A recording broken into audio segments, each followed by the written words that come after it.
उठा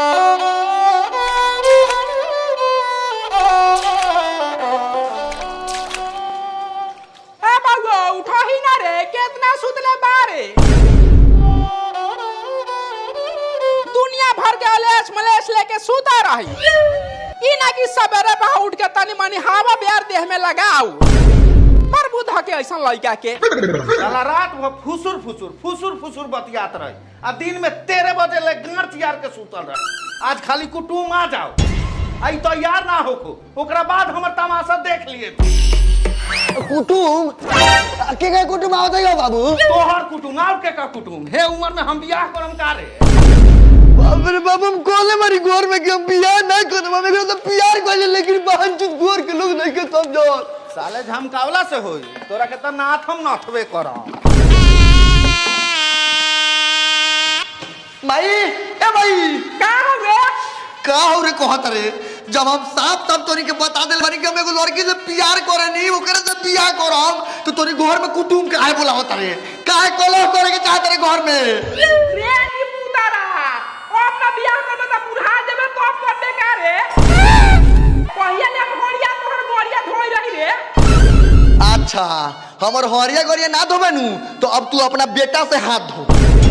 अब हम और जा साले के कम छ से फसाई लगाए हो रे बाबू रे बाबू को सोना मारी के ननु करे के बड़ा मंगला चकला पे तू आल बड़े ऐसे ननु काम करे के आहा डमरम यो देख ना ये के पोसे नहीं लगा बता। चुप!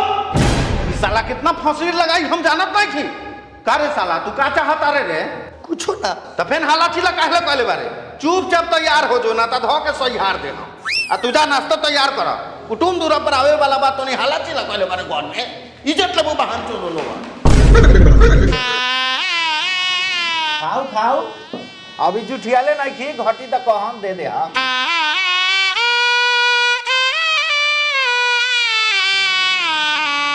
तो घुंगा महतो घर द्वार कैसन लागता? घर दुआर तो ऐसा बा कि हम सपनों में नहीं सोच सकत कि ऐसा घर में अपन बेटी के रिश्ता के बात करे आए। जानत रहो लइकवा भाई में अकेला ही बा। मालिक हमरो बेटी अकेला ही बा, 2-4 कट्ठा बेचहु के हो न ओकरा बियाह ला त बेचम, लेकिन पीछा ना हटम। अच्छा ठीक बा, पहले लइका देख लिया। मालिक एमे लइका का देखे के बा? लइका लूल्हा लांगर आनर बानर कैसन को होइनु बियाह क देवे के बा। रउआ बियाह के बात करू काहे कि लइका वाला मालदार पार्टी बा। अच्छा ठीक बा धोदा भाई, नाश्ता पानी तब हो गए, तनी लइकावा के बुला दियो, तनी बात विचार हो जाओ, देख सुन ली सब कोई। अच्छा बुला दो ए जो सुगिए के बुला के लिया। ठीक है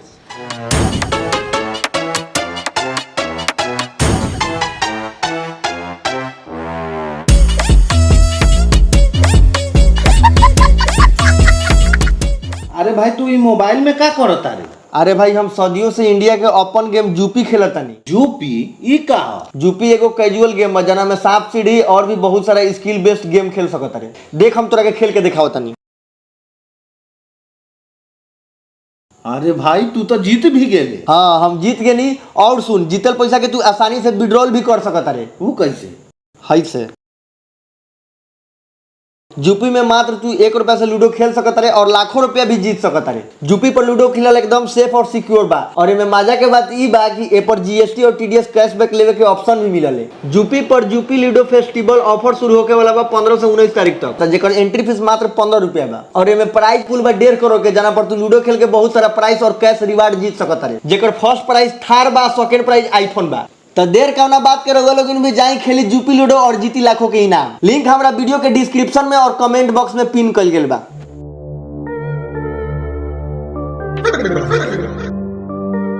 अच्छा कुटुम बोलेला से बियाह थोड़े हो जाई, देखा तनी कैसे हमर बियाह करावता लोग।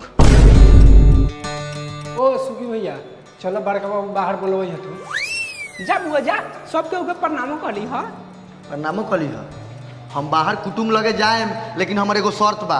का?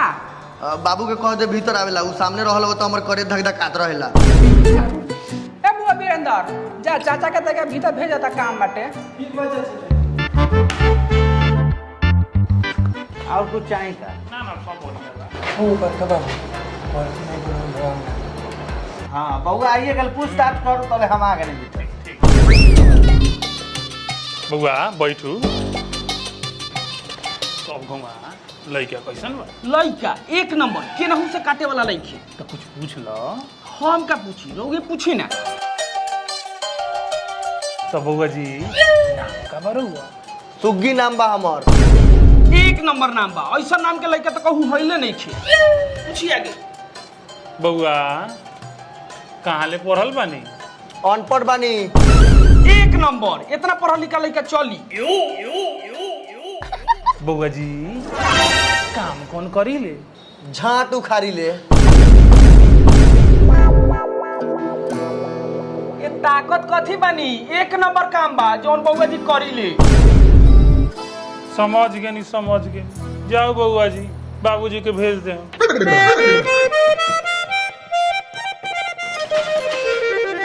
यस अब देखा तनी कैसे बियाहत। साला बियाह करेला तो यारे ना रहल पूरा गछ बा। ए हुआ भाई का कहता? कहे के का बा लइका के पास अथाह पैसा बा। दुनिया में जेकरा पास पैसा बा ओकरा सब बा। रिश्ता फाइनल करू। ठीक बा। लड़का देखनी हाँ पसंद आयल ह? एक नंबर। हाँ तो कहू आगे का कहे के बा? कहे के का बा? दान दहेज के बात हो को। ना ना दान दहेज के कुछ बात ना होई। भगवान के देहल हमरा तो सब कुछ बा, खाली लड़की सुपर चाहिए। ए धोधा भाई लड़की तो सुपर से ऊपर बा। रउआ सोमार के आओ आ देख लू। हाँ ठीक बा। फोटो तो कुछ ले आयल बारा? फोटो हाँ हाँ लियाल बनी। तो हाय लियो। हमरा फोटो तोटो पर भरोसा नहीं के, लोग फिल्टर एडिट मार के दिखा देवेला। आँख से देखम तबे कुछ कहम। ए महाराज रउआ के देखेला कोनो रोक टोक बा? आई या देखी। अच्छा ठीक बा। ठीक बा तो हमनी चलो तानी। प्रणाम। प्रणाम प्रणाम प्रणाम। ए वीरेंद्र अरे सुगिया के दे दे फोटो देखेला। ए चाची होइले पतोहिया के फोटो बड़का बाबू देलथुन हा। फोटो भेजे जाएगा हते का थोड़ा जागा वा।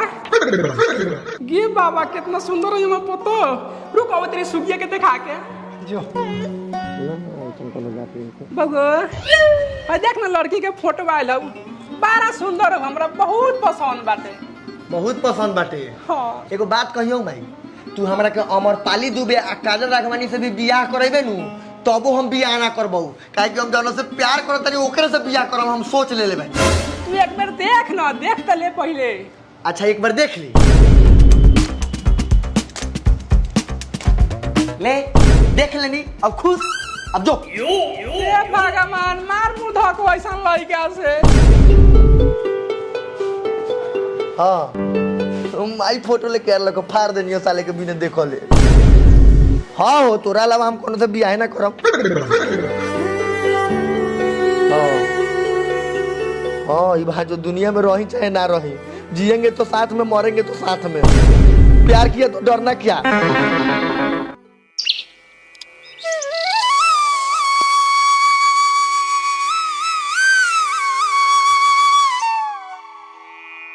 आ कहतानी नाश्ता नीमन बानू। नाश्ता के व्यवस्था तो ठीके बा, लड़किया तनी पसंद पड़ जाए तो लेन देन के बात हो कही। हाँ हाँ लड़किया तो दिखाइए दे, पहले नाश्ता करो बढ़िया से। हाँ नाश्ता तो होते बा। रे मोहतारी वाला खोना जल्दी कि लड़की आवो।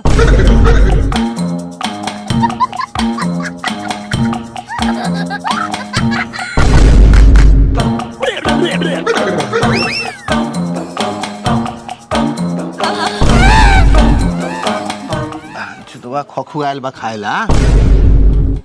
ए चमच ना खा के रखो के।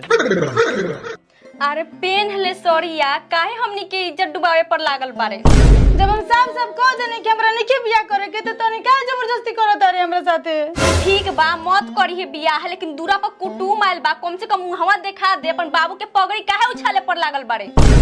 ठीक बा हम दिखा दे, लेकिन हमारे एगो शर्त बा। का? बाबू के पहले कह दो कि अगना में आ जाइए, ना तो हम दुआरी पर ना जाए।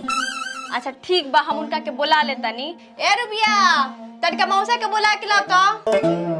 हाय धर साड़ी पहन के जो। हम साड़ी फाड़ी ना पहन, हम जेंगा बानी होइंगा जाए। ठीक बा चल। कम से कम ही कलसावा ले ले कि नीमन लगबे। धर। मौसा हो मौसी बुलावत। ठीक बा जो जूलिया के भेज। अरे वो लोगिन खाई तोरे लड़की के भेजा तनी। हाँ ठीक बा, भेजू भेजू चल दे। ठीक बा।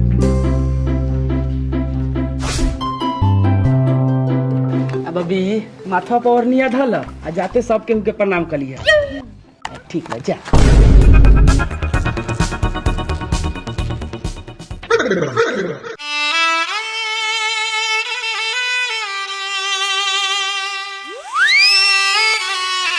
धोधा भाई ए लड़की आ गेलो वहाँ।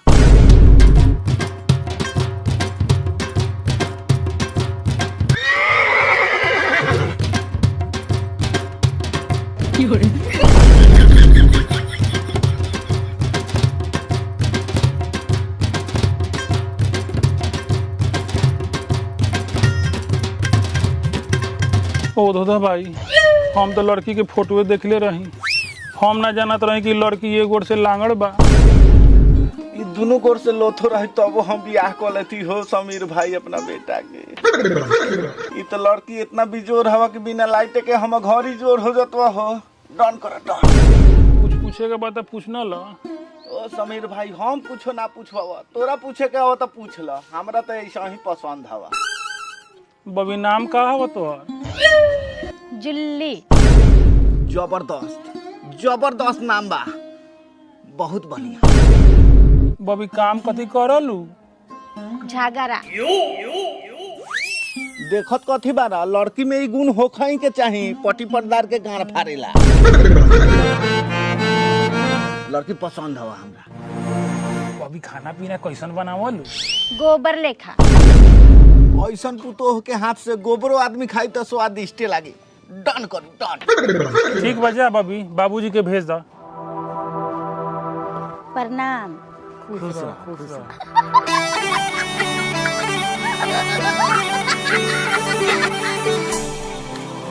तब धोधा भाई कोई डिमांड हो तो बताऊ हमरा के। ए महाराज डिमांड के रखू रिमांड पर, हमरा लड़की पसंद बा, बस शादी के दिन उतरवाओ। ठीक बा।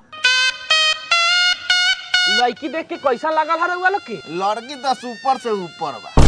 ये जब तोरा लड़की पसंदे बा आ इनका लड़का पसंदे बा तो जमाना के हिसाब से हमर सुझाव इहे बा कि एक बार लड़का लड़की के भेंट करा दिया ताकि हम ओमे निश्चिंत हो जाई, आ ना तो अभी के समय में अगुए के लोग पदुआ समझले। हां ठीके कहतानी, हमरा कोनो दिक्कत नहीं के। आ तोरा ओ हमरो कोनो दिक्कत नहीं। तो ठीके तो बात बा, तो बिहान ना हुई तो लड़का लड़की के किशोरिया मंदिर में भेंट करा दिया।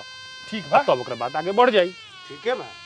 अच्छा ये बताओ फोटो तो ले आयल बरो? हाँ, तो दोनों घरे जाके दिखा दी लोग। आइलियो। ठीक बा तब तो चलल जा। ठीक बा तो चलो तानी। ठीक बा ठीक बा, प्रणाम प्रणाम। चलो हो। लड़का बड़ी सुनर है। जुली ए जुली है देख ना लड़का कितना सुनर है। लड़का सुनर होके चाहे छछुनर होके, हमरा नहीं बियाह करे के। तो एक बार बोल देले कुटुम लगे जाके तो हम चल गनी, लेकिन अब बियाह ना करे। अरे खाली देख तले कितना सुनर बा। अरे का भइल सुनर बा? तो सलमान खान काहे ना होके, हम ना करम। ए खाली देख तले पहले। बउआ तनका खाए ला लाओ। आ कहनिए बउआ लइकवा के फोटोवा देखले ह, कैसन लागल ह? हाँ पर ठीक बा, लेकिन ठीक बा। ठीक है। आ तू तनका खाए ला द।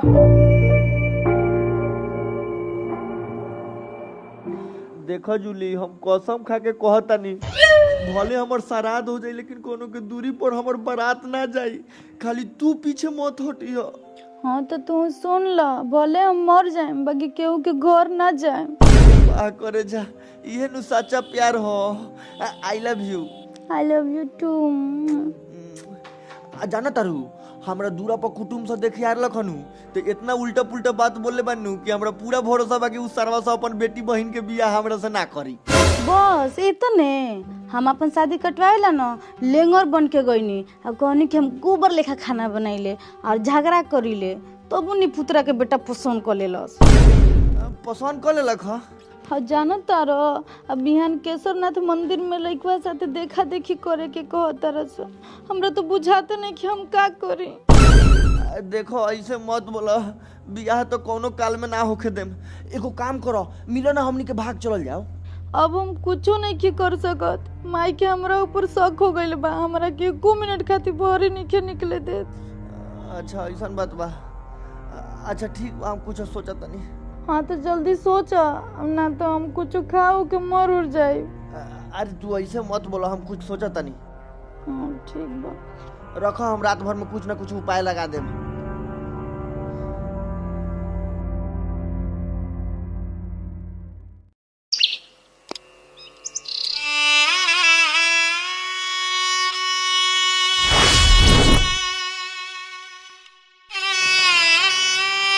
करे अभी ले तू मुँहे कार धोता रे, जल्दी से तैयार हो, केसरनाथ मंदिर तो चले के बाद तोड़ देखा सुनी करे का और साफ सुथरा अभी ले ना बेटा, बिना से तैयार होके चले के बा। ठीक बा, हम तो तैयारी है बानी, चलै तानी। हेलो, कौन मंदिरिया में तोहर देखा सुनी होके वाला हवा? का भेल ह? अरे तू बतावा ना।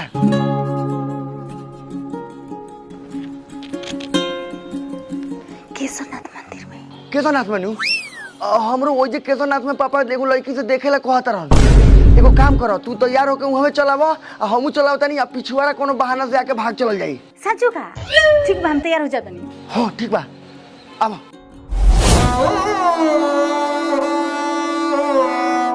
समीर जी टाइम बहुत होता। टाइम तो ये देले रहनी हो। ओ बाबू, हम आवत नहीं। कहाँ जाता रे? ए मर्दे, 1 घंटा से रोकवा के धइले बड़ा, अब हम पाइटे में मुद दी। अच्छा ठीक बा, मुत के आओ, केना हो जाइए ना। हां ठीक है बा। कब ले आए वो लोग? 12 लेट होता। ए ये टाइम तो कहले रहनी है उनका की। अच्छा बैठू, हम देख के आवत नहीं। हाँ जाओ देखू तो। मतलब घोंगा भाई कहाँ रह गेल वो, बेटा वाला आके बैठल बाटे, साहब हमर इज्जत ले जतवा का दोनी बुझात नहीं खे।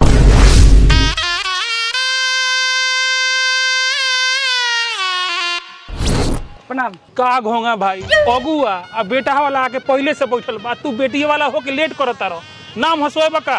अच्छा लेट हो गेल, उतर का टेम्पो ना मिलत ना, वही लेट हो गेल। चल चलो चलो।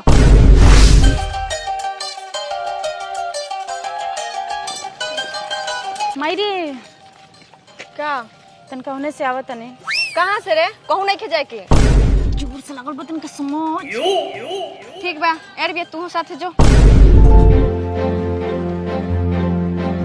केने करी बारी? मंदिरिया के पीछे एगो पोखरावा हई। हां वो नहीं करी, खरही के पीछे बनिया वो ने।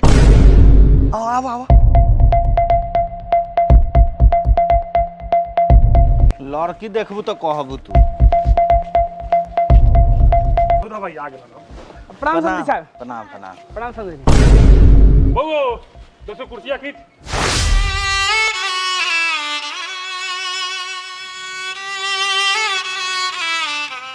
हाँ सुबोध, ए कहा तनी कि भाई हम अपन मालवा के भगा के लिए आओ तनी पटना। ए तू अपना रूमवा में तनका रहेला 4-5 दिन व्यवस्था कर दिए, फिर हम दूसरा रूम ले लेम।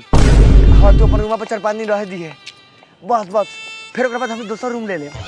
ए कहां लेके चलबो? जल्दी लेके चलो, हमरा बड़ी डर लागता, करे जे धक धक करता, तू देख ना ले। एगो काम करो, ओढ़निया से मुंह बांधो। बांध लेनी। चलो।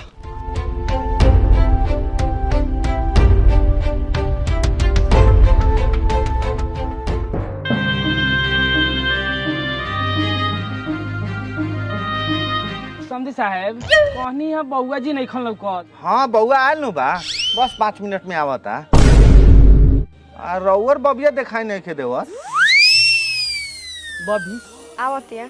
वो आवतिया तनका देर में। अच्छा अच्छा। हाँ तो लड़का लड़की रही तो अब अपन देखा सुनी कराई। हां हमनी के देखिए ले ले बानी।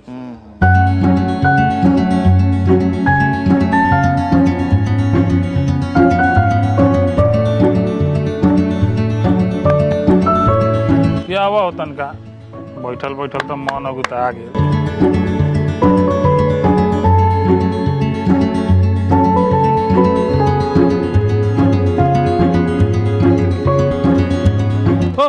बेटवा तोर बाल्टी से मुतलवा का? ए महाराज उ का कही साला, पूरा लाड़ फालतू नु बा। ए वीरेंद्रा जाके देख तो केने गेल बा। ओ तोहर बेटिया लड़की बदम कुछो कहे के नहीं चाहत, लेकिन समझ वो आवतिया तनका देर में, काहे ला खिसियाता? त टाइम के कोनो कदर नहीं का? देखो बा कहां बा सब। मौसा जूलिया दीदी भाग गेलवा। हां लड़की भाग गेल? अरे बाप रे बाप, का समीर जी कैसन खर खानदान में हमर बेटा के बियाह करावत रहनी हो हैं रउआ कैसन बेटी के संस्कार देले बानी कि अभिये भाग गेल पूरा गांव मोहल्ला हमर जान गेल रहलक हो हमर बेटा के बियाह होगा त देखत नहीं होगा त बहुत माथा फाड़ लिखा हम पर का होगा महतो तोरा घर खानदान से ये उम्मीद ना रहे। छी कैसा रउअर खानदान होई शादी ब्याह के बाद चला के अब बेटी पर तो उड़हर जाई है पर मुदह के ऐसन खानदान के हमनी में तो ऐसन होबे ना करल। जब बेटी भागवा वहीं के रहलक त देखत कि काहे ला कोई ना कटवा देला तो साहब बेकार पढ़नी है। सुगिया भैया भाग गेलो का हो बुढ़ियो बड़ा आइलू खानदान आला हमर तो बेटी उड़हर गेल इनकर तो बेटा होके उड़हर गेल अइन बड़ा छिनर पाना बतिया। काजी बारा हमरा घर पर संस्कार के बात कहत रहनी हो अब रउअर कहाँ संस्कार गेल काजी रउअर नाक नहीं खेकटा इनका बेटा भाग गेल बोलू बोलू अब मुंह से बकार नानू निकली जवान बसवा हमरा में धसनी हो उहे निकल के रउआ में घुस गेल। तोहर बेटा तो भागिए गेल हाँ इनकर बेटी भागिए गेल तो खिस्सा तो समाप्त हो गेल तो हम यहाँ रह के अपना में कायला बांस धसवाई ऐसे बढ़िया हमू भागी जाता त तू एता का कहले बारू चला है ने सब तोरे चस्कावल बा उ साला भेटा जाए तो कुटी कुटी काट दे हमरा इज्जत के माटी में मिला देलक साला साला कोनो के बेटा ना सुधरल बा ना सुधरी ये तकले का बारू चला घरे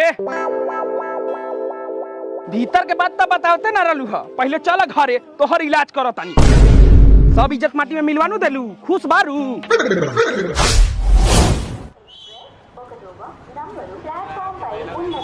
अब मुंह में खोल दो ये करी के चिन्ह होता खोलो मुंह।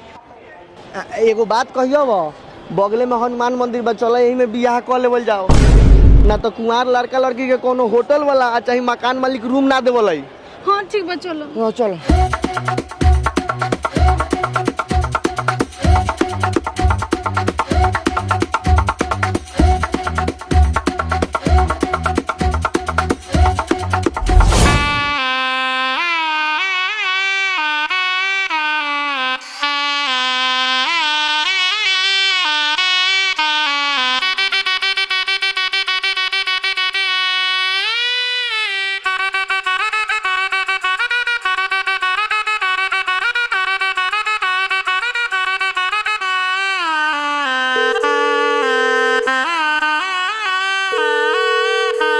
रिंग होता बाकी फोन में नहीं उठावत अब का होई का होई साला तुनी दोगला दोस्त सब पर भरोसा कर ही लायक नहीं के उठाओ ना रे साला उठाओ ना रे साला जब रूम पर ना रखे कर लोग तो कायला बोलेले ह उठाते नहीं के बोलला से कोनो फायदे नहीं के। अब हमरा बुझाता कि तोरे के हम भगा के बड़ी बड़का गलती कइनी। अब हमरो बुझाता कि तारा साथे भाग के हम बहुत बड़का गलती कइनी तो चल जा यहाँ से अकेले जा अपन। अकेले कहाँ जाई हम अकेले आइल ए जी पता ना लइका हमर कौना हाल में बाटे कहाँ बा कहाँ ना तनी फोनवा लगाई ना पता करी ना। तू तो चुपे रहा हम माथा खराब ना कर साला आजकल के लड़का के लागत है ओकर बापे मातारी सबसे बड़का दुश्मन बा उ साला हम फोनवा उठाई तब लोग काम रे ओ बड़का बाबू हमरा से बात हो खलो हां तोरा से बात होगा ना तो साला पहले कहने बताइले रे कहने बताइले पहले तो पहला ही माना को देला रहो कि केहू के ना बतावेला तो कहां से बता दी हम तो। एक काम कर उ साला का फोन लगा आ को कि तोहर बाबू का पुलिस पकड़ के ले गेलावा घर कुश्ती जब्ती होकत हो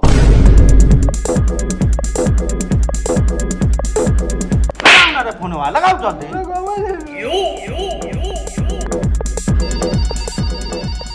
रुको वीरेंद्र हाँ वीरेंद्र हाँ सुगिया भाइयो कहले कि तोरा पापा माई के पुलिस पकड़ के ले गेलो आय हाँ आ न बहुनु तो घर ढाह देतवो।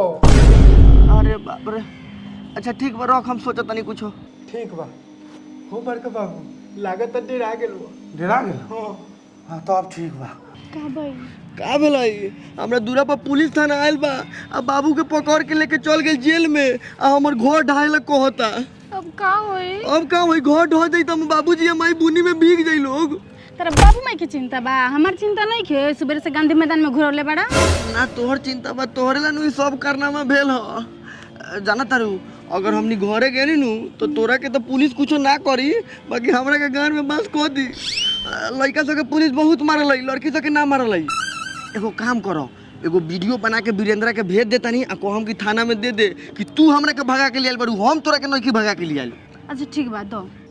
हेलो, एमे वीडियो बनावा, वीरेंद्र के हम भेज दे हम। सुनो ना, तनिए लेखन बनइयो कि हमर ज्यादा दोस्त नहीं खे, ज्यादा दोस्त तोरे बा। हां बनाओ ना, कोनो दिक्कत नहीं है। हेलो, हम जूलिया बोलतानी, घोंगा महतो के बेटी। भाई हमर सुगिया के काहे परेशान कइले बाड़ा लो? घरे पुलिस भेजता र। आई न तो थाना में आग लगा दे। एक बात कान खोल के सुन लो साफ साफ, हम इनका के भगा के लिए बानी, हमरा भगा के निकल ले आइल। अगर इनकर बाप माई के इनका के कुछ खरोच पहुंचल न तो थाना में आके आग लगा दे निपुत्रा के जामल। ठीक बा, एक भेज देतानी वीरेंद्र के। हां भेज। फोन कर उठा उठा उठा जल्दी। ए वीरेंद्र, कोनी एगो वीडियो भेजने हुआ, तनी थाना में दे, बाबू के छोड़ा के ले आओ। ठीक बा, एगो वीडियो भेज लेबो। ठीक कहली हो, बढ़िया बोलली हो। यही लेखन हमरा पर कोनो संकट आई न तो तू आगे खड़ा होके हमरा के रक्षा करी हो। ए तू हमार रक्षा करबो कि हम तहार रक्षा करी? हां ऊ है, माने तू हमर करियो, हम तोहर करब। हेलो, हम जूलिया बोलतानी, घोंगा महतो के बेटी। अरे ई तो उहे लड़किया बा जौना से ओकर शादी सेट भइल रहलक ह। हाँ चाचा, साफ साफ दिखाई देवत हो, ई तो उहे लड़किया हो। आई बापी तो उहे है। तो ई साला फेन एकरा के लेके काहे भगलक ह? लगाओ तो फेन से फोनवा, लगा फोन जल्दी।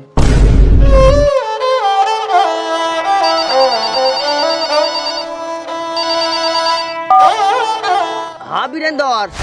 अरे साला हम वीरेंद्र ना तोहर बाप बोलतानी। अच्छा बाबूजी। अरे जब तो उहे लड़की से तोहर शादी होकर लखत ओकरे लेके काहे भगले? अरे आए मतारी फोटो ना देखलौ का? ना, हमरा के फोटो मिल रहा है तो हम तो बिना देखले फाड़ देले रही। अरे साला चुतिया, ओकरे से तोहर शादी होके वाला रहलक तो ओकरा के लेके भाग के हमर इज्जत काहेला डुबैले रे साला। अच्छा रखो रखो रखो। साला जल्दी से ना घरे आओ, ना तो बुझ जाइए तोरा के बांस क के साले तोहर लाश गिरा दे। हाँ जब वो घरे रखो तो तनका फोन, अभी दिमाग हमर घूमचियाल बा। जल्दी आओ। और रखो रखो साज के आ जब। ए जोन बियाह ला तोरा लड़का के फोटो देखेला रहल तो देखले रहलू कि ना? ना, माई फोटो देले रहे लेकिन हम फाड़ देले। अरे पागल, देख लेवे के चाहिए कि करिया लड़का बा कि गोर लड़का बा, फाड़ के फेंक देलू। हाँ ना, पर्स में धइले रही। हई पर्स में तो रहे। तो फटलकाई में होई। हाँ देखो तो राही में। हे में। हाँ हई फटलका तो बा फोटो बा, धर तो।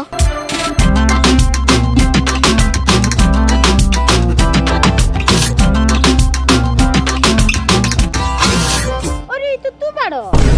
हमी बानी, हम फोटो फाड़ देलू। तू तो हम फोटो फाड़ देलो। बाप रे बाप, साला हम तोरा प्यार में इतना अनर हो गए रनिया कि जकरा से बियाह होत लका ओकरे के लेके भाग गइनी। चलो घर बाबू बुलाओ तोरा।